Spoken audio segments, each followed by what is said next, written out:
ପିଲାମାନେ ଆଜି ଆମେ ଖ କୁ ବ୍ୟବହାର କରି କେତେ ଗୁଡ଼ିଏ ଅବନା ଶବ୍ଦ ଜାଣିବା। ପ୍ରଥମେ ଖ କୁ ବ୍ୟବହାର କରି ଦୁଇ ଅକ୍ଷର ବିଶିଷ୍ଟ ଅବନା ଶବ୍ଦ ଜାଣିବା।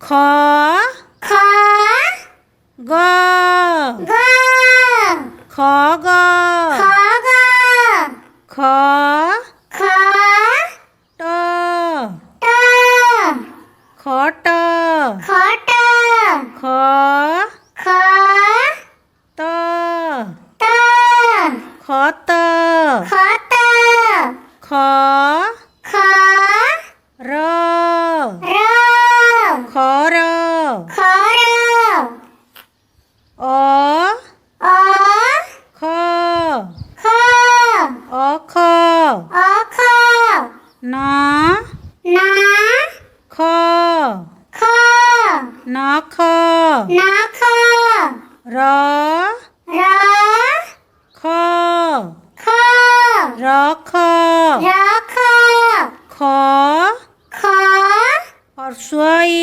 ହର୍ଷଇ ଖଇ ଖଇ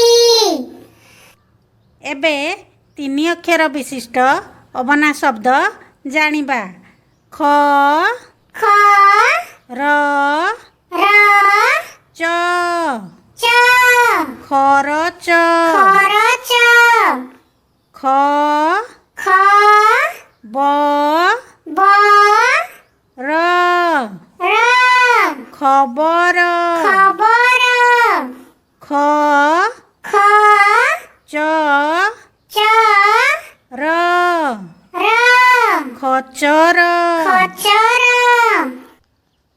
ଖ ଖ ପ ପ ର ର ଖପର ଖପର ଖ ଖ ଦ ଦ ଡ ଡ଼ ଖଦଡ଼ ଖଦଡ଼ ବର୍ଗ୍ୟଜ ବର୍ଗ୍ୟଜ ଖ ଖ ମ ମ ଜଖମ ଜଖମ ଦ ଦ ଖ ଖ ଲ ଲ ଦଖଲ ଦଖଲ ଦୀର୍ଘ ଔ ଦୀର୍ଘ ଔ ଖ ଖ ଳ ଳ ଉଖଳ ଉଖଳ ଅ ଅ ର ର ଖ ଖ ଅରଖ ଅରଖ ପ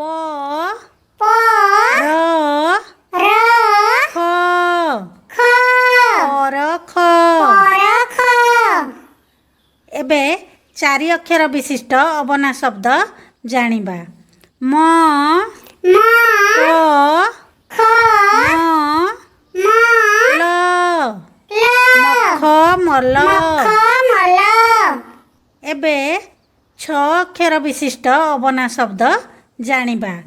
ବର୍ଗ୍ୟଜ ବର୍ଗ୍ୟଜ ବ ବ ର ର ଦ ଦ ଖ ଖ ଲ ଲ ଜବର ଦଖଲ। ଜବର ଦଖଲ। ଆଜି ପାଇଁ ଏତିକି। ପୁଣି ଦେଖା ହେବା ଆସନ୍ତା ଭିଡ଼ିଓରେ।